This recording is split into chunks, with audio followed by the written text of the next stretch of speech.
So today we're going to talk about long-term care. And before we talk about the history, just some basic facts about long-term care in general. Excuse me. So in 2015, there's about $246 billion spent on long-term care. The largest percent of this money was on nursing homes, but nursing home spending has actually been going down.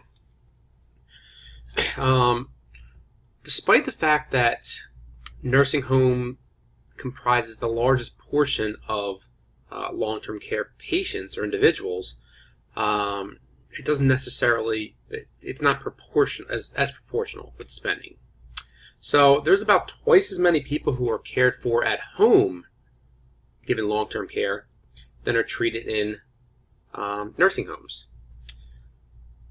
The problem with this, when it comes from an economic standpoint, is that those who are cared for at home are getting care a lot of times from family members who are helping out, or people who are, friends of family or friends that are helping out, and doing jobs that people, if they were in nursing homes, would get done by the staff. So what tends to happen is that the actual, from a financial standpoint, the impact is really understated when you talk about long-term care, because you have all this unpaid labor of those who are caring for individuals at home that is not getting factored in. One thing to note right off the bat is that long-term care is about care. It's not about treatment. So with long-term care, you're trying to just keep the patient comfortable, or slow decline. You're not trying to treat them. You're not trying to make them better. So what happens is daily activities such as eating, bathing, social interaction, that's all viewed as more important than medicine, doctors. And so because of that, doctors, nurses, medication, it's a relatively small part of the overall long-term care budget. And one thing we'll talk about later is that because the state of long-term care and the way that it affects state budgets, the policy analysis of it and policy decisions are very different than other forms of medical care. So the long-term care market has evolved over time. Originally, long-term care was done in hospitals, because what was seen was that, or what was believed at the time, was the responsibility of the family to take care of individuals who were in these circumstances. So the only people who were in long-term care at the time in hospitals were the very, very severely ill people.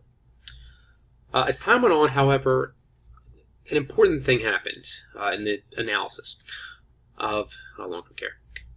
Long-term care was completely separated from medical care when it comes to the definition. And there became less emphasis on trying to cure or make these individuals better, and more on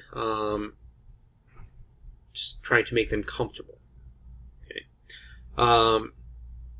And if we look here, if we look at the history, you can see that this is the person's age 65 and over, percentage of the population, nursing homes. So you can see that, in 1940, there was about $28 million spent on nursing homes. And if you keep on going up here, you can see that by 2010, it was $151 billion. And on top of that, if we look at 2015 as well, it's about $168 billion. So it's continued to go up. Home health has also been increasing.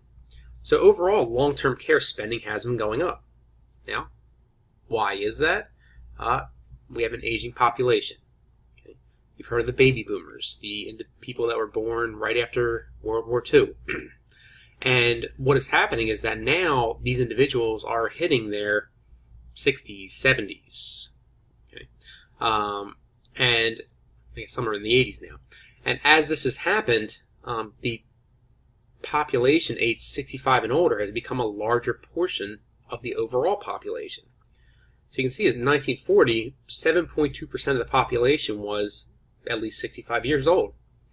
Jump to 2010, it was 13%. This has been getting even bigger. By 2015, it was about 14.9%. So this has continued to increase. And now with all this, there's became more need for long-term care, and it's really evolved from that. Now, there are two extremes when it comes to long-term care. You have nursing homes, and you have in-home care. However, there's a lot in between there. There's a lot of private facilities, assisted living care facilities, high intensity, visiting nurses, and even Meals on Wheels is an example of long-term care. Now, when you talk about nursing homes and long-term care in general, typically, and this is probably not unexpected, the older you are, the more likely you are to be in long-term care. Okay, the more likely you are to be in a nursing home. And if we look here, you can see that this is the percentage of population in a nursing home by age. This is as of 2002. And so 0.1% of the nursing home population was under 65. And you can see that it gets higher and higher exponentially as the population gets older. Now, as you talk about nursing homes, there are two very broad groups that tend to be in nursing homes. The first is low-income individuals, okay, so poor individuals. And the reason why they are more likely is because, for the most part, and this will be talked about later, when it comes to nursing homes, it's not always the best quality of care.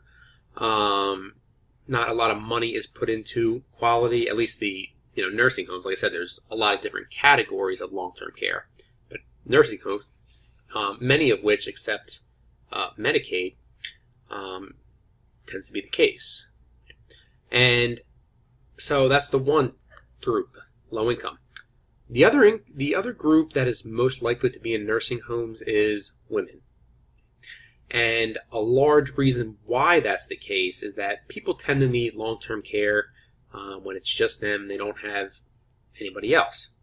So married couples, they may be in long-term care, but what tends to happen more is that when one of the spouses passes, the other can't do everything on their own, his or her own, and so is more likely to go into long-term care or a nursing home. And in the United States, women have a longer life expectancy than men do.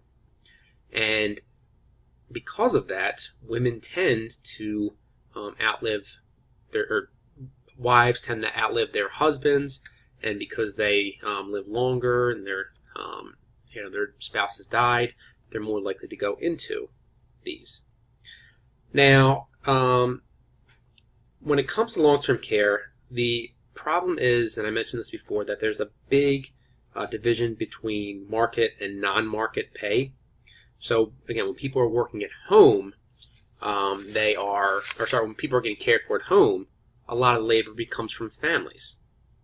And while there may not be money exchanged, this is still basically work that they are doing for free in some aspect.